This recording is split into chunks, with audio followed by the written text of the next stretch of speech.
Do we have 30 minutes of your time? Okay.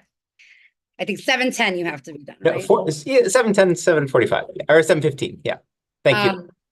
Um, welcome everybody. Thank you to my fellow Community Board 8 members. My name is Taina Barrero. I am co-chair of the Youth Education and Libraries Committee, along with my esteemed co-chair, Addison Lev. Thank you for everyone that has joined. I am sure folks want to hear directly from our District 2 Superintendent for the Department of Education. So I will turn it over to him in short order, unless you want to say anything, Addison, and then we can sort of, after he is done, the superintendent has till about 7:10. He will be presenting on a number of updates and items, and then we like to spend this time really allowing members of the community and of the board to ask direct questions to Superintendent McGuire. So I'll turn it over to you, Superintendent McGuire. Thank you so much, as always, for making time and prioritizing speaking to us about what's going on in the district. Sure, absolutely. And I apologize again for having to cut it a little bit short.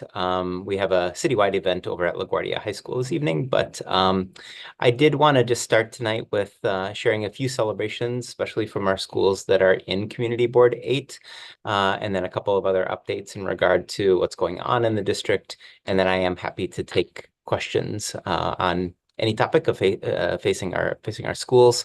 I do want to just start by sharing that two of our schools right now in Community Board 8 that are in District 2 have been selected as New York City Lighthouse Collaborative Schools. These are schools that are highlighting practice that is truly excellent, and people are invited from around the city to come and join.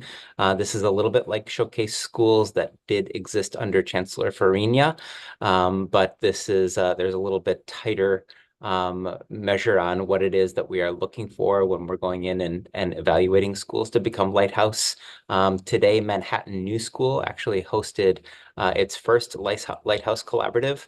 Manhattan New School is really highlighting practice around everyday social emotional learning. At the beginning of the year, they rolled out a practice that was called academic morning meeting. People often think about morning meeting as this time when kids come in and share a little bit about their day and look ahead to the schedule for the day. But what they're really trying to do is take an academic task to start out the day, but really practice the skills of listening, empathy, sharing, collaboration, and team support.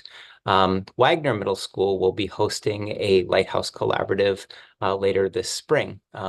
Wagner Middle School is one of our schools in District 2 that is instituting the illustrative mathematics algebra curriculum.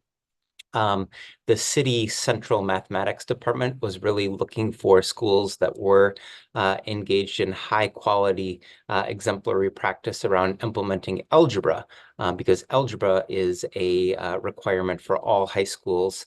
I'm sorry, illustrative mathematics is a required curriculum for all high schools to implement algebra. But they turned to Wagner Middle School as a school that's truly exemplary in implementing IM algebra. So we're excited about those two schools and the work that they've done. We also have a bunch of schools in District 2 that reside in Community Board 8 that have really shared great practices across our district. What I have been doing as superintendent is really bringing back the collegial learning that District 2 is long known for, and really draws educators and school leaders to the district when we have vacancies. It's one of our strengths that we have a strong history with. So we've hosted collaboratives for teachers, assistant principals, and principals at PS 267, where they're doing an incredible job of so many things. But this visit was really centered on the development of foundational literacy in pre-K to second grade. We visited Ella Baker Middle School to see the way that they are rolling out illustrative mathematics in 6th and 7th grade. And the teachers there are doing an incredible job. And then earlier this fall, we did a visit to PS 198, and PS 198 was asked to highlight the work that they were doing around serving and supporting students and families seeking asylum. And that was a community gathering. We had CEC members, community board members, elected officials, and a bunch of different community leaders come together to hear about what PS 198 was doing to support students and families seeking asylum. And that was just a really fantastic visit. I am happy to report that our enrollment in District 2 has risen over the past year. We do know that our district is supporting a large number of students who are seeking asylum. So our enrollment is relatively flat, with about 300 or 400 students gained beyond the number of students who are seeking asylum. So we're very happy about that. We are also implementing across our district as a phase 2 New York City Reads district. We have selected Wit and Wisdom as our kindergarten through 5th grade literacy curriculum. As many people know, the city of New York rolled out New York City Reads in 2 different phases. Last year, a group of about 15 districts selected a curriculum for their district that they have been rolling out last year. Next year, our district, District 2, along with 15 others, is going to be rolling out our own kindergarten through 5th grade literacy curriculum. And our district has selected one of the 3 approved curricula from the city, and we've selected Wit and Wisdom. Last Friday, we hosted a parent workshop for elementary school parents who are interested in learning a little bit more about Wit and Wisdom. And we had close to 500 parents that had joined us in that workshop, and it was really fantastic. If you're the parent of a elementary school child, then your parent coordinator should be sending out a recorded version of that workshop that we hosted last Friday. We just made that available to our parent coordinators this week, so it may be coming out as a part of your regular newsletter and communications. So that's a really fantastic thing. And we've got 4 or 5 schools across the district that have been piloting Wit and Wisdom in several grades here in District 2. And so starting the week after break, we're going to begin a series again of intervisitation to help our teachers really get to know that curriculum. That's going to continue throughout the entirety of next year. We also have curriculum coaches that are going to be working directly with our teachers in schools to make sure that teachers are supported in the implementation of this curriculum. And we've also begun to sketch out a bunch of different ways in which we can share with families this new curriculum, the ways that they should see it showing up in their kids' reading and the way that their kids are writing. So we're really, really excited about that Wit and Wisdom curriculum and what it's going to be able to do in terms of building great continuity across the district. Just a couple of other things that to share here. We have big plans for the summer. Summer Rising is coming back in the summer of 2024. We're hosting 3 Summer Rising sites here in that exist within Community Board 8. Wagner Middle School will host 6th through 8th grade. PS 6 will host kindergarten through 5th grade, and then PS 217 on Roosevelt Island will also be hosting a program. We have other programs that will exist in the district, but those are the 3 that really reside within Community Board 8. I'll touch a little bit on high school admissions because that has been a very hot topic in our district for a long time, many, many years. Including years in which I was a middle school principal. And I am the parent of kids who have gone through the New York City high school process. So I understand how stressful this can be. A few years ago, there were some schools in our district that did have a priority for District 2 residents. During the pandemic and under the previous administration, most of those schools did go to a citywide enrollment. And so there has been a real interest amongst families. I don't need probably to tell some of you, there has been a real interest in the district to think about how it is that we can bring back a priority for some seats in our high schools, in Manhattan high schools, for District 2 families. I will say that the process that happened to eliminate that District 2 priority did happen before I was serving as superintendent, but I did watch it happen as a principal and as a deputy superintendent in another district. And I know that that happened very, very quickly and really changed the equation for families who are applying to high schools. We are now in the process, myself collaborating mostly with our Manhattan High School superintendent, Gary Beidelman, who does supervise over 30 high schools that are here in Manhattan.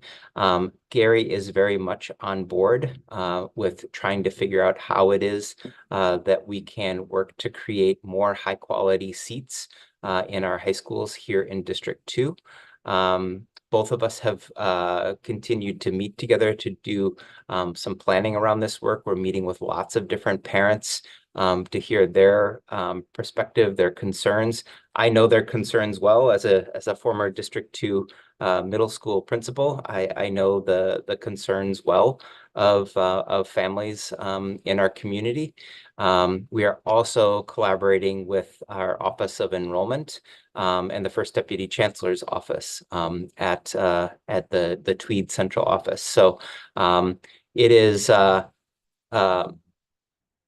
change. The change in regard to priority happened incredibly quickly, and we are working to see how it is that we can make some changes to really improve outcomes for our District 2 students and their families. I know that this is a project that many people in our community are interested in solving, and I can say that there is a good energy to try and solve this as well at the central level. But it is going to really require all of us working together to figure out how it is that we can make the change. There are probably many questions that are related to this specifically, and I'm happy to take those. I can just say that this is a real priority for us in District 2, and I know that it has an enormous effect. I recall one of the very first phone calls I took as superintendent was a phone call from a family who was challenged by this issue and very concerned about how the math is working out for their child. So we're going to continue to work on that through this spring and see what changes we can make and see how quickly we can make them too. So with that, I'll stop talking so that I can let you all ask questions if you have them. And I'm happy to answer that related to anything that I've shared here or anything else too. Hope I Great. didn't speak too fast. I was trying to be No, that was super helpful. You stopped at exactly the right time to give folks an opportunity to ask questions. I think, first of all, thank you again for coming. I can particularly appreciate you acknowledging how important the issue of high school admissions is in our community on Manhattan's East Side. As I shared with you before, in preparing for this, it's a question that comes up often. We have members of the community that show up at our full board meetings and talk about this, some of whom are on this Zoom right now, and I'm sure will raise their hand shortly to ask you questions. So, and again, appreciate you, acknowledge that many of these decisions are made, you know, at the Tweed chancellor level, and sometimes by administrations that, you know, that before the one we're in. That said, we appreciate your willingness to be the Department of Education person that we can speak to here locally and ask those questions too. So I'm going to stop speaking now. I'm gonna defer first to our Community Board 8 committee members that are here, Lindsay Cormack, Ed Hartzog, Addison, if you have any first questions that you want to ask, and if not, no, okay. And then if not, then members of the public that are present, thank you again for coming. If you can raise your virtual hand, and Robert will then unmute you, and we'll go in order of when you raise your virtual hand to ask questions to And Superintendent. then, Tina, I'll just give them the little how to raise their hand so you can participate by going to the reactions icon on your device and pressing the raise hand feature there, not the wave or the thumbs up, as those will disappear. Only press it once. If you press the second time, your hand will go back down. And if you're on the phone, it's *9 to raise your hand and *6 to unmute. And please be on the lookout for a prompt asking you to confirm unmuting once one of the co-chairs calls on you. Thank you so much, Robert. And I apologize if I'm mispronouncing your name, but if we could unmute Matoko. Thank you. Hi, thank you so much. Thank you so much for this opportunity. Really appreciate it. Is there any like time limit for my question? No. Okay, I'm not gonna be too long, but yes, thank you so much. So as you know, Superintendent McGuire, and I just wanted the board, the community board, everyone in the community board to also know that in the school district 2, which include Upper East Side, in the school district 2, out of all the 32 school district there is in the New York City public school system, we are by far the worst. We have the worst outcome for high school admission. 1 in 7 District 2 8th graders received no offer from their 12 choices last year.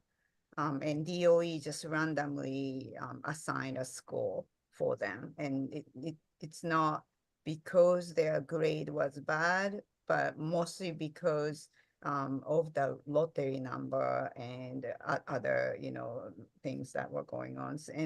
And I really just think that it's, it's like a musical chairs.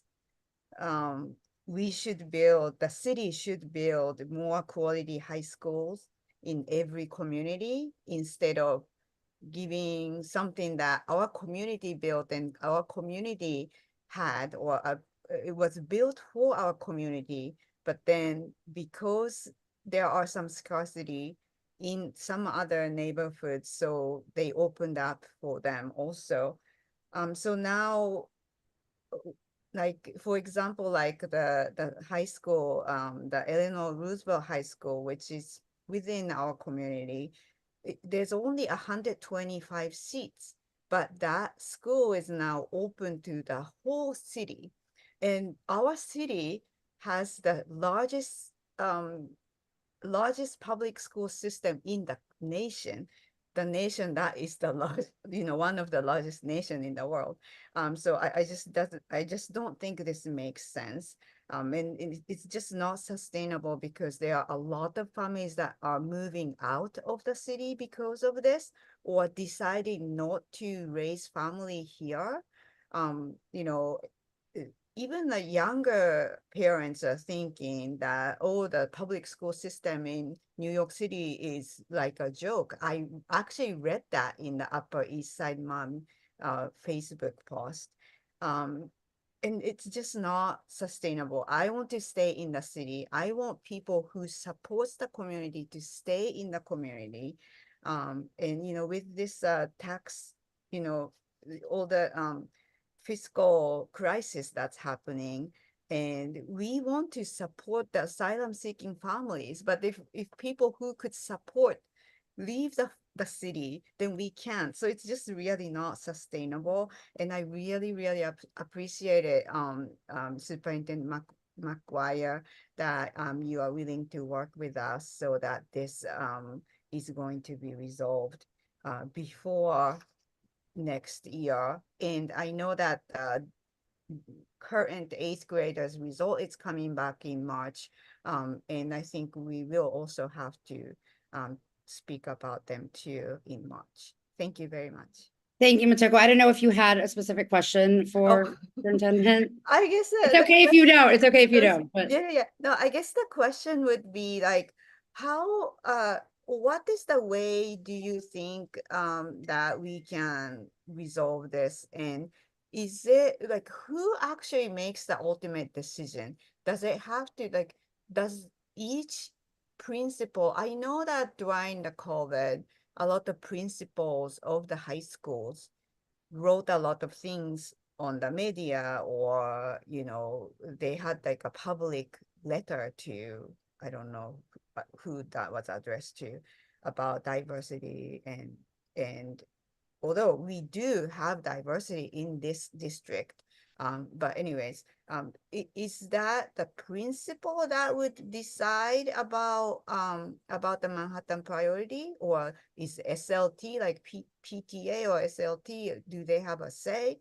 How is, or is it chancellor who can decide? What's that process? Yeah. Because I want to advocate for this cause, and I want to work with everyone. I don't want to fight with people. I want to work with people, but I want to know, what it is that I can do to work with everyone. before we turn it over to the superintendent to respond to you, Robert, I don't know if you saw my chat. What is an ambient meeting recorder? I've just like never seen like a. I'll be honest, I've never seen it either. I think it is an AI bot that somebody's deployed and to like just record the meeting. But our meetings are on YouTube. So Okay. whoever put that in, you can take it down. You can go to our YouTube page and you can find the entire recording of this meeting there. Thank you. You learn something new every day, I guess. Yes. So. Yeah, thank you so much, Matoko. It's a really good question, and I appreciate you asking it because it does, I think, the answer, I think, lends itself to why this is complicated right now. And so, if you just, so Chancellor Banks has been really, really clear about the importance of embracing community input. He has made that message very clear to me. He has said it again and again, and I think that I can honestly say that in regard to this issue, District 2 priority high schools, he is truly listening. But here's like where I think it does get complicated is that during the pandemic, we know that there was a pause on many different types of screens that were used to admit kids to both middle schools and high schools. And in that moment, then the former administration did open up this opportunity for schools to determine whether or not they were going to engage in a citywide enrollment or a district enrollment, borough enrollment.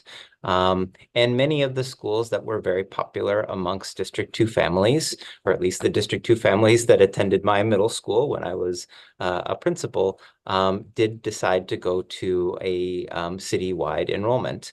Some of it was for the purposes of embracing a broader diversity. Other schools had different choices, but those decisions were not solely made by the principal, and decisions to change any part of that policy also would not be made solely by the principal. The principal could propose a change to their current admissions to their SLT, and then they would need to engage in discussion with their SLT. Nobody who is the leader of a school or a district or a city wants to make a decision solely by themselves. So they would work with their SLT to have that discussion with their SLT, and then they would also have discussions with their superintendent's office. So with whether it's Superintendent Beitelman or Superintendent Walsh, there are 4 or 5 high school superintendents that work with high schools that are in Manhattan. I just bring up Superintendent Beitelman because he has the largest number of them. And then they would also work with the citywide Office of Enrollment. So it is several layers. And I think that one of the challenges is that, things did change very quickly. in one direction. And the process now, if we wanted to change it to something else, is not a quick process. But I do believe that it can be done because we have the alignment of our district families, our district superintendent team, our high school superintendent team, the Office of Enrollment. There is alignment and there is opportunity here, I think, to get something done. I will also just add that Superintendent Beitelman is very interested in, he believes very strongly in wanting to create more opportunities for families at different high schools in his superintendency. And so he's exploring where it is that he might be able to expand the number of seat availability in some of his schools. So it is complicated. Parent voices have been really, really important, and we are, we are. To just say that we're working on it is definitely true, but I also appreciate the opportunity to just kind of explain some of the different layers that we're managing here as we're trying to work to do this on behalf of our families. So.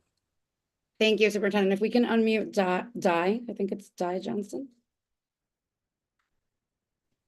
Hi, guys. I thank you so much for talking about this, Superintendent McGuire. I also, like Motoko, I don't want to fight anyone. I don't want to protest. I've actually been super happy with my son's education in the New York City public school system, and I want to keep him in it. So I actually wrote something to Superintendent Beitelman, and just one point that I wanted to make. I have a son in 7th grade, and he is considered a student with a disability. And so what's interesting about this whole process that I've learned is that Manhattan students with disabilities are competing with other boroughs students with disabilities for Manhattan high schools, even when the students with disabilities in other boroughs have zoned and borough priority high schools themselves. And obviously we don't have that. And I actually, the way Eleanor Roosevelt used to be as a school, I think, I mean, not only was it too small, I also feel like everybody had to have high test scores and high grades. I think that's silly too. I feel like zone schools would be great, where there's all these people going to the same school, all different academic ability, all different, whatever it is, classifications. So yes, thank you, is my main point. But the other thing is, and I keep hearing this, that everything was switched very quickly a few years ago by, the previous mayor, previous superintendent. How come it was so fast to switch to this way and now it's so slow to go the other way? I don't know what the switch that was flipped was, but why can't it just be, and I'm not even asking for like District 2 priority. I just am curious about why can't it just be, okay, Manhattan priority? I just don't understand. So that's my question. How come it can't go back the other way quickly? So unswitch the flip. Superintendent. Yes, precisely. So yeah, Thank you. it's a really good question. So there were some decisions that were made centrally, and I was not a superintendent at the time, so I didn't have the inside scoop on how all these decisions went down. But there were some decisions that were made centrally about opening schools up to either borough-wide or city-wide enrollment. So there was this space for schools to make that decision.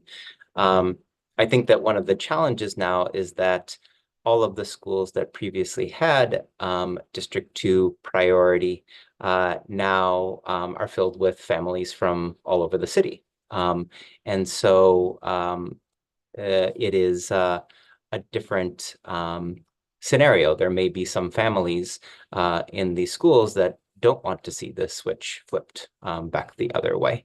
And so that is, something to really take into consideration. The truth is that there are many schools actually in Manhattan that do have Manhattan priority, but they are not schools that are currently as attractive to some families in the district. And I think that, you know, I too have children who are in the New York City public school system. I agree with you 100%. They've gotten an excellent education through their high school years.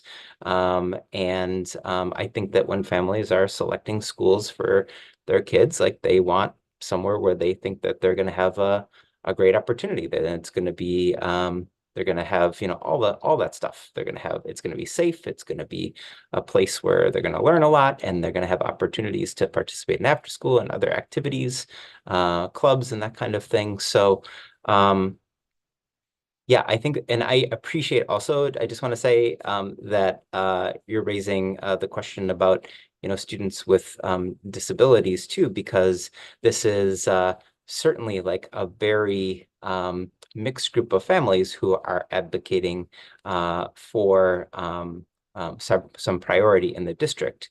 It is, and we're hearing a lot of those voices, families of students who are learning English, families of students who are have disabilities, and families of students who are performing really high, families of students who are just consider the kids like average, you know, performers. But we all expect a school that has, or we all want a school that is going to be safe and enriching and have great opportunities for kids to expand their learning in whatever way that is. And so I think that is something that, like I said, that is something that we can accomplish, and we're working to do it with our other partners here in the New York City Public Schools.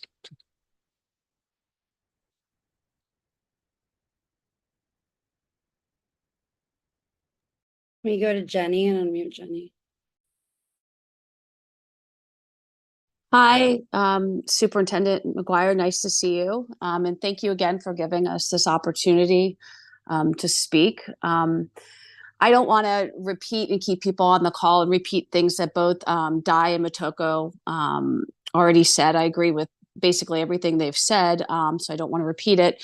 But I guess the important thing, I think, you know, the statistic that now we see after several years of D2 families no longer having priority to D2 schools, that statistic that 1 in 7 eighth graders receive none of their 12 choices is just, it's brutal. I mean, I went through the process. I have a 10th grader, so I went through it the 2021 to 2022 school year, and it was really awful. But I guess what I want to ask you is, what is the reality of returning to D2 priority for D2 schools? I mean, is it more realistic that we're going to just return to having like a Manhattan priority? Because we've been hearing that, you know, the word baby steps, like, you know, even though they literally flicked the switch to change all of this, as you just explained, it sounds like it's not so easy to go back.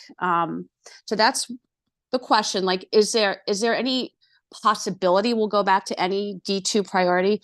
And then the other thing I wanted to actually address and ask you about, like, my understanding is that after the pandemic, so starting in 2020, high schools had the opportunity to determine the number of DIA seats for each of their individual schools. And it seems like the percentages have gone up. I mean, I know I believe the percentage of DIA students in D2 is like 56%. Most of the D2 schools are anywhere from like 30 to 70% DIA seats. Don't those DIA seats represent giving priority access to the underprivileged students? I know it's a financial metric, so that's already happening. And so if by doing that, and I think it's impactful, and I think it's important that is done, but by taking away D2 priority, you're also impacting those students in D2 that are DIA. Now they have to compete with people, other DIA students from the other boroughs and all the other districts. So they're losing out too. The demographic you're trying to help is also losing out in our own community. And that goes back to being able to have our kids go to school nearby, go to school, with a reasonable commute. It applies to everybody. So that's pretty much what I wanted to just add in there. Thank you. Sure. The question that you had asked about how is the DIA set? That is really a decision that is set and voted on by a school SLT. So again, I can't really speak to the individual conversations that were happening in some of the schools, but that is the process by which that occurs, that a school would a principal would work with their SLT. They would determine what they might want to set a diversity in admissions. Just to clarify, that DIA, diversity admissions, usually references students who receive free or reduced lunch. It can also be a reference to students who are students with disabilities or students who are learning English. But that's how that process goes. I don't know what the conversations were specifically in schools. I understand what you're saying in regards to some of the math too, and the implications there. I will say that in District 2, our percentage of students who receive free and reduced lunch is 34%. Okay. What's actually interesting is the percentage of students, when I first started just 3 years ago, the percentage of students who receive free and reduced lunch was 37%. Now it's 34% in the district. And so, you kind of would, I think thinking about that number is something that I know some middle schools who set aside diversity and admissions set-asides were creating. We didn't really have, and so some schools like Salk Middle School had set a diversity and admissions set-aside that was 30%, and we talked about that because it was in line with what the district percentage was. And may I say something else? Okay. Yeah. That makes sense to me if there's a correlation. Okay. So, and I apologize, I had the wrong statistic, but it makes sense if there's a correlation between the number of students with, that qualify for DIA and the seats that are given. But what I was saying is that it appears, at least I know when I went through the admissions a couple years ago, and just from what I've seen, most of these high schools are 50% and some are higher. And so my point being, when you have 125 seats, and I guess I'm just going to use Elro because I know that's the school that kind of caused a lot of the, people wanted that school. But if you're already giving a certain number of seats that are being designated to help a certain community, which like I said, I applaud that. I think you need to have diversity in these schools. I don't have a problem with that. But it's because D2 is so big compared to a lot of the other districts, we have a lot of students here. Let's take care of our own before worrying about everybody else. And if it's really comes down to that people are upset with the quality of schools in their own communities. Another question I have is, how come the DOE isn't focusing on that? You don't hear a lot of talk, let's fix these schools in these underserved communities, rather than play the game of musical chairs. Okay, we're just going to take away from D2 because they've had it good. Now everybody gets to come in and grab part of that pot instead of fixing the problem. It's like a Band-Aid. And then as we see now, other kids are being disadvantaged, including kids that fall in this DIA. Jenny, yeah, I'm very sorry. I know that we're running out of time with the superintendent, so we want to make sure that other people have a sure, chance to I'll ask a stop. question. But anyway, that just no worries. throw that Thank you out so there. much. Sorry. That's okay. We're going to go to Monica, and that's going to be our last question for tonight because we know that the superintendent has a hard stop at 7:10, 7:15. So Monica, please make it quick. Absolutely. I just needed a quick minute to say thank you to all of you for gathering today and listening to our concerns about our D2 students. I'm also a D2 parent. And I just wanted as a follow-up to all my colleagues who are on this evening, to throw in the travel and the travel that the kids have to do to the schools. When we're traveling more than 40 minutes, it's not good for the kids' mental health. It's not good for their safety, right? We're having to take the subways and having to take to schools that are really far away. 90-minute commutes is just not attainable for me commuting to work, let alone, a 6-year-old or a 7th grader, 6th grader who's carrying, a book bag that weighs 50 pounds because they have to carry all their books because there is no lockers in their school systems. And they're having to do these commutes that are like so long, and it's unfair. So they're really, it's another thing to think about when you guys are, throwing these kids in mayhem, right? I'm at a little bit of a loss for words, but it's something to also something that we're asking for you to keep in mind when you're scheduling these meetings and talking about our students and our kids, because it's what they are. Me putting my 6th grader on a 60-90 minute ride on a subway by themselves is scary, not just for me, but for my family. That's it. And thank you. Yeah, no, thank you. And I apologize again. There was an event that was scheduled just last week for this evening, and I did commit to going to it over at LaGuardia High School. I did drop my email in the chat, but I think it's just private, but please feel free to share it. It's just kmcguire at schools.nyc.gov.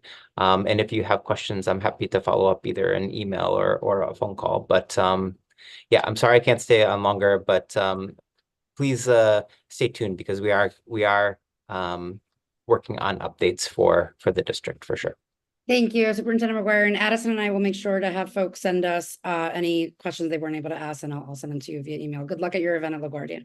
Thanks, and we'll see you again soon. You for kids in Thanks for stopping by. For sure. Take care, everybody. All right. Alrighty. I think we should. Addison, was it Susie that had her hand up? Yes. Okay. Susie, did you have a question that if you want to give it to us, we can relay that to the superintendent and get back to you with a response. Yes, hi, good evening. Yes, I just want to mention that maybe district community board 8 is not aware. And I know that Kelly McGuire is aware because I brought this to his attention last May when we were discussing over the phone about some issues in PS 217, which is a Roosevelt Island school, middle school and elementary.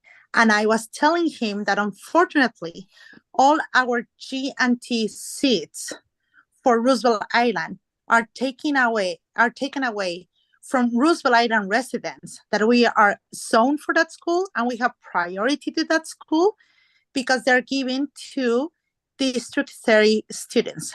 Those are Queens students. Why? Because they don't want to attend to the schools in their own district, in their own neighborhood, in their own borough. So they're taking away those seats from Roosevelt Island to give to Queens. Now, this pattern continues with high schools, because then the high schools in District 2 are taking away the seats from our kids in District 2 to give them to kids to other districts and to other boroughs. So it is not fair. It's not fair to move our kids 45, 90 minutes away just in favor to some other districts because they don't want to go to their schools. It's not fair, not for the parents and mothers. It's not fair to the kids. So I want to bring this to the attention of the board and attention again to Kelly McGuire, because if Roosevelt Island already has that problem from kindergarten all the way to 8th grade, that they take one whole classroom of 33 kids in every single grade from Roosevelt Island community, from District 2 kids to give to District 30, why we should not be super upset, all District 2 parents, when they're doing the exact same thing to kids for high school, taking away from District 2 to give it to somebody that it's maybe 45, 1 hour away. That's the only point that I want to bring to the table. And thank you so much for doing this. Thank you, Susie. I think my fellow board members can probably agree, not just as it relates to schools and education, there are just like very unique issues and challenges that the Roosevelt Island community that we care about so much and is within Community Board 8's parameters face. So thank you for specifically bringing up the Roosevelt Island concerns, and we will make sure to relay those. Can we unmute? Wow, a lot of tough names today that I feel like I'm messing up. Lucian?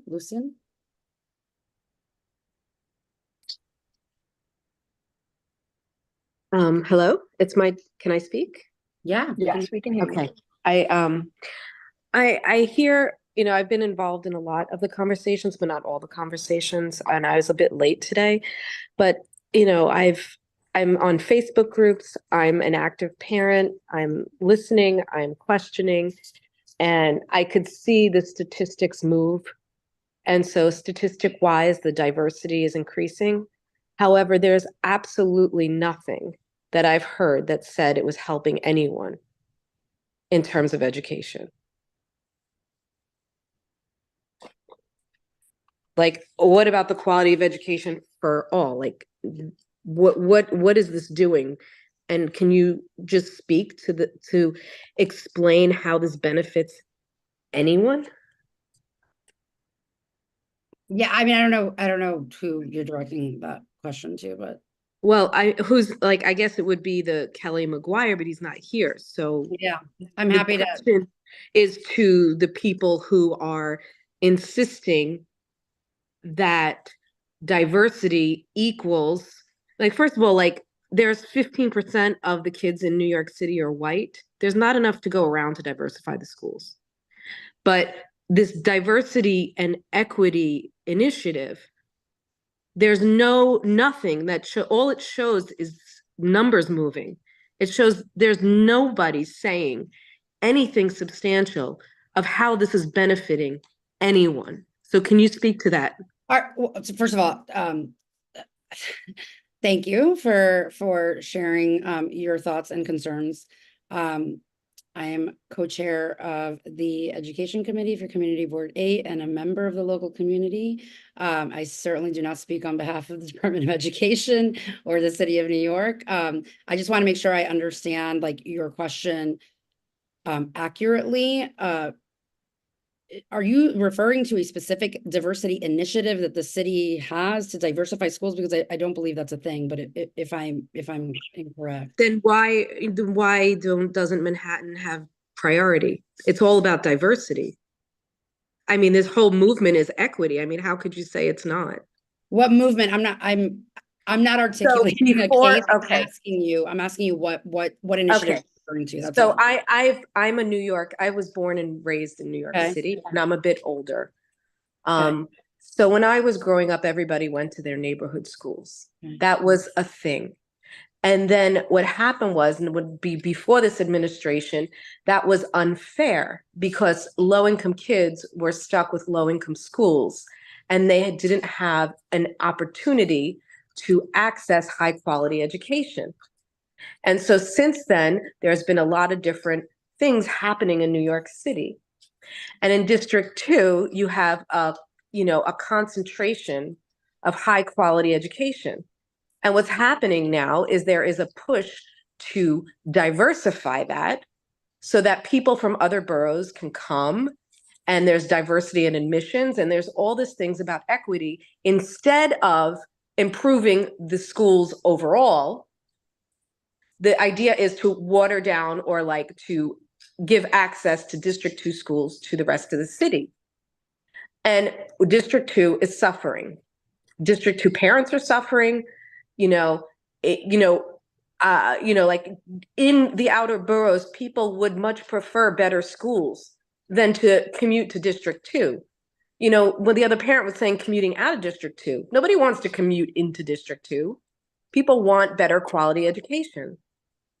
Now, what is this doing to benefit anyone? That's my question. Okay.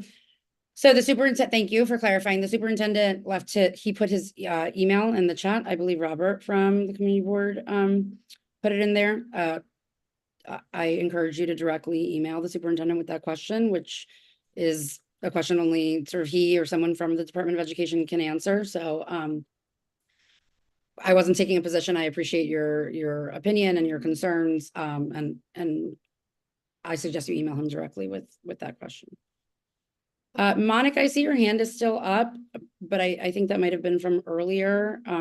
If you click the reactions button with the hand, it'll go down unless you mean to ask another question, in which case we can unmute you. No, I'm good. Okay, thanks.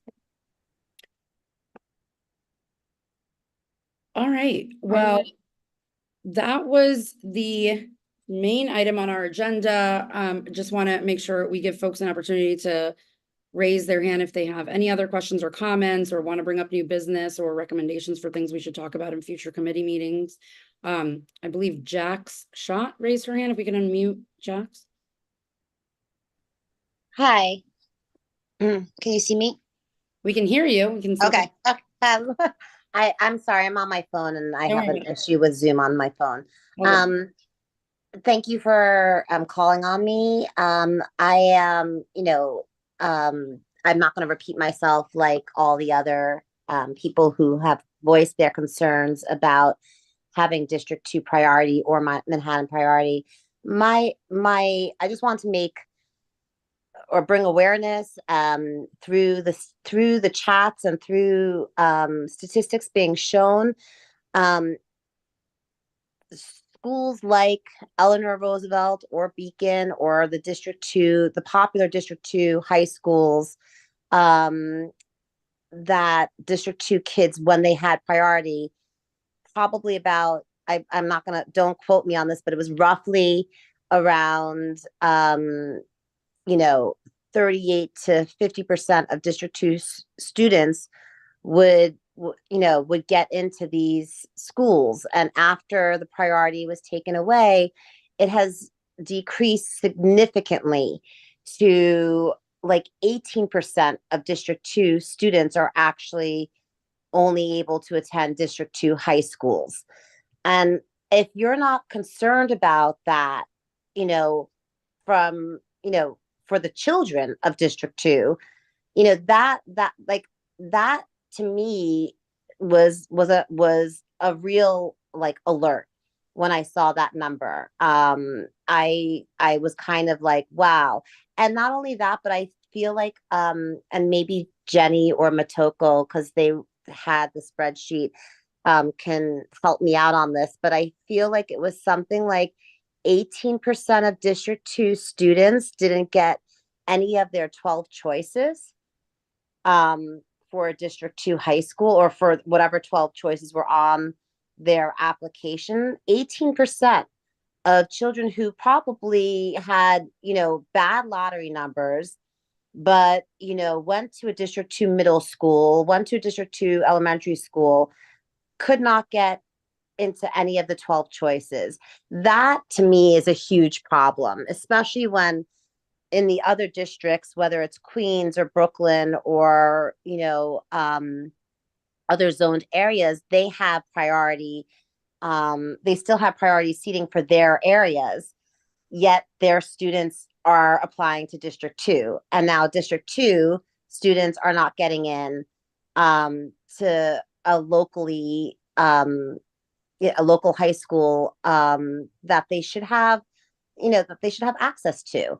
And I'm not talking about specialized high schools or performing arts high schools. I understand that those are special and that's a student's choice to, go to those schools. I'm talking about children who really just don't want the SHSATs and don't want performing arts, and they just want a good, well-rounded high school, and they couldn't even get one out of their 12 choices, and we know that most kids are putting, their top choices are probably the top 6, and the last 6 are like, the bottom choices, but they couldn't even get those bottom choices. So I just feel like this is, it's more than a concern. It's something that needs to be addressed from a District 2 standpoint for those who live in District 2. Thank you. I appreciate that. And as like in preparing for the superintendent coming here, he shared with Addison and I the topics he was going to talk about, and high school admissions wasn't on the list. And I said, you have to talk about this. This is the issue we hear about all the time. So we really encourage you again to reach out to him. I think the more that the superintendent is hearing from local families, community members, parents, about what this means on a very like real personal level, the better. We provide this forum to allow families and students in the community to interact directly with them. And I'm grateful that the superintendent, it's not the case throughout the city, that this superintendent has been very open to hearing from parents and giving his email and responding to emails. So thank you for sharing your thoughts and concerns, and I encourage you to share them with him directly as well. And we I think, Addison, like, we can sort of talk about this after, but it's clear that I think we probably should have a committee meeting at some point that is exclusively dedicated to this topic, and potentially invites folks at more senior levels at the New York City Department of Education, including in the Chancellor's office, to really hear from you all directly and to answer some of these questions that are legitimate. And so I guess we'll have two more speakers. One is Lisa Marks, and then we'll go to Susie again. Hello. Hi. Can you hear me? Yes. Okay, great. Thank you so much for calling on me tonight. I'm also very concerned about this Manhattan geographic priority situation. I have 3 young kids. My oldest is in 5th grade. Then I have a 3rd grader and a kindergartner, and I'm already starting to think about this because for the long-term plan for my family, I need to know if, we're going to stay in New York City or we're going to leave the city for the suburbs. I know my kids have lost a lot of friends already leaving because older siblings approach high school, and then the family decides, we're going to leave and we're going to go to the suburbs where it's a lot easier and more convenient and have schools close to home for commuting purposes for their kids. And that's really tragic. And that's really the point I want to bring up, is that for the overall health of New York City schools, the policy as it is right now and how it's affecting District 2 and Manhattan families is really detrimental to not only Manhattan families, but for the overall health of the system of all New York City. And I am a DOE teacher as well. And I was raised by a DOE teacher, and she was a teacher. My mom was a teacher for 30 years. So, we are public school family, and we just don't feel like as a Manhattan family, we really have a lot of options. So we're trying to explore everything, which includes private or moving to the suburbs, and, compound that by hundreds of families.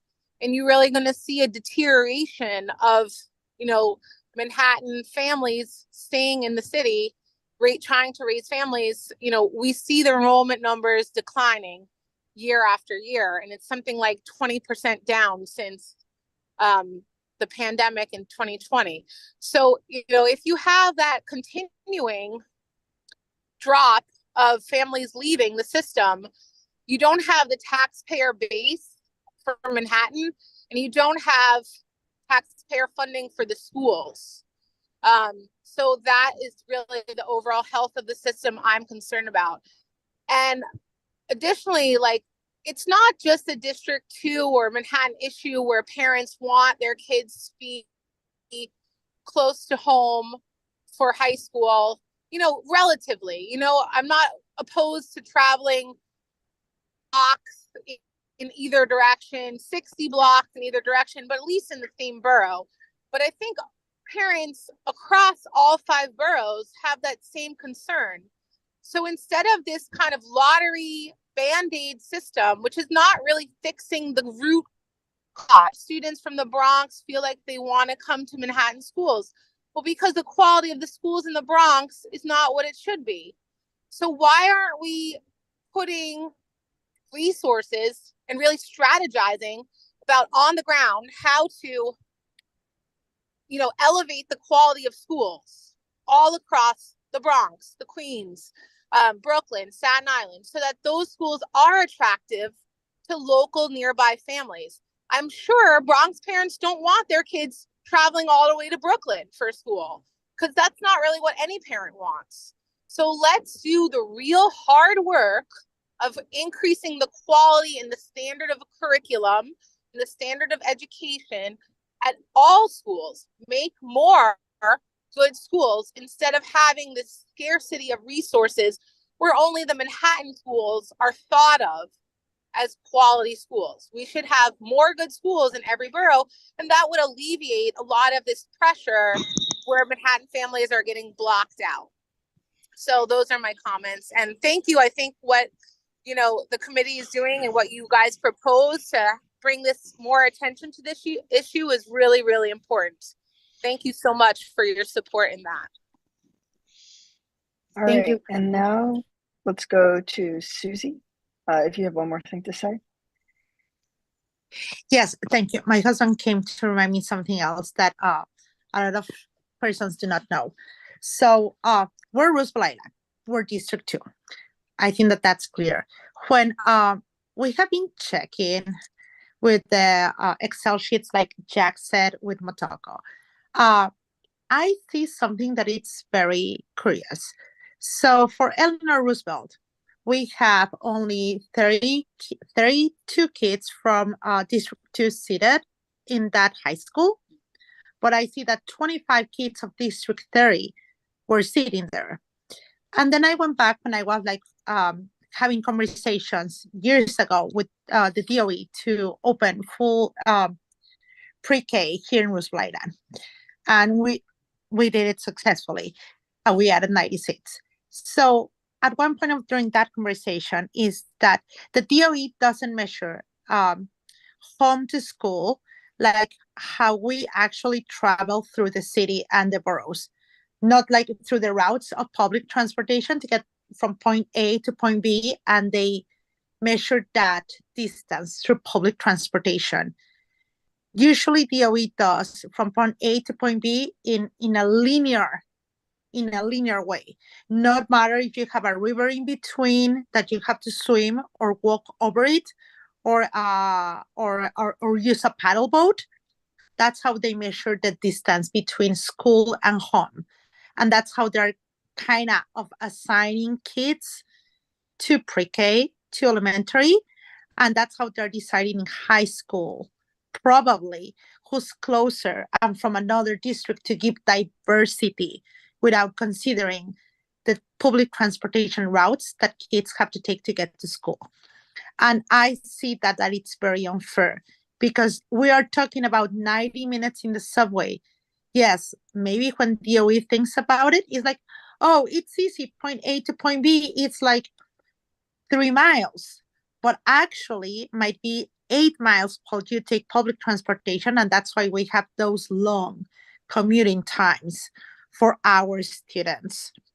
So that's something that I needed to say, and for you guys to know the difference if you actually go to the map and see how far away or close is Astoria, that is District 30, to Eleanor Roosevelt High School. It will tell you that it's less than 2 miles away. But when you use public transportation, you have to go all the way around, cross the river, and then go all the way up on Upper East Side. And the other thing that I need to say and get it out of my chest is that, yes, I'm a District 2 parent. I'm not rich. I'm not wealthy.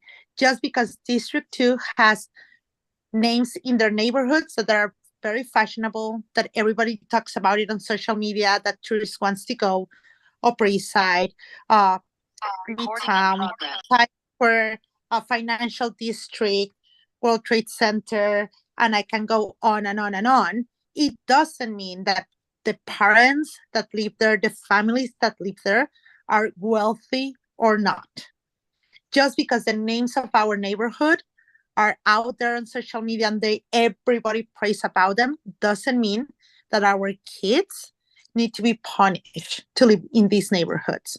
Because I think we heard that directly from the superintendent, who cited figures of close to 40% of the students in District 2 qualify for free and reduced price lunch. So I mean, I don't think there's like a lack of awareness of the fact that that we are a diverse community as well, socioeconomically. So I appreciate. But it's really not fair that why we're the only ones, and why we have kids that live on the other side of the river taking our seats of the kids that actually live in District 2. So it's almost the same amount of kids that go to Eleanor Roosevelt from District 2 that the ones that live in District 3, that it's Astoria. And there's a river in between and an island in between, Roosevelt Island. So if you see the numbers, it's not that we're upset because we want to fight. It's because we're mama bears and papa bears that will do everything that it takes to get our kids not the best, just what it's fair for them, and not get them in stuck of a subway for 90 minutes to go to school, 90 minutes to go back. Why? Because your district says that you're not good enough. You're not hot enough to get a seat in your own district. Just because somebody else doesn't want to go to their school in their neighborhood, in their borough. So this is why we are here. We're mama bears and papa bears. We're proud of it. And we want to see that our kids need a fair chance in their 12 options and to get a seat. Thank you. That's Totally get it and appreciate it. And just also because I think sometimes if folks are joining these meetings, like might not have a clear understanding, all of us on Community Board 8 we're right alongside with you, and we're members of the community. I live on the Upper East Side. I'm an alum of District 2 public schools. You know, Addison is a college student right now who, you know, also grew up in the district. And so we aren't just outsiders like putting an agenda together to talk about these issues. So I felt some level of like combative nature with some of the remarks. And the reason why we bring people like Superintendent McGuire, who are in positions of power at the Department of Education, is because we are fierce advocates on behalf of families and students and kids and parents in our community, and believe that you deserve to get your questions answered. So I just wanted to say that. We have no other items on the agenda. Addison, I don't know if you have anything else to add. No, I just wanted to add, I want to thank all the parents who came today to speak about about this issue. And I know that this is something that Taina and I are going to work on and craft a meeting to sort of bring again another forum for people to address these issues. As I'd just like to reiterate that Community Board 8 is advisory in nature. So what we say has no official sway, but I think if we can come together as a community and discuss this more, we can present to the city, to the superintendent, some of the thoughts that are being conveyed at this meeting right now. So with that, I just wanted to see if any members of the committee had any new business or old business, or if there was a motion to adjourn.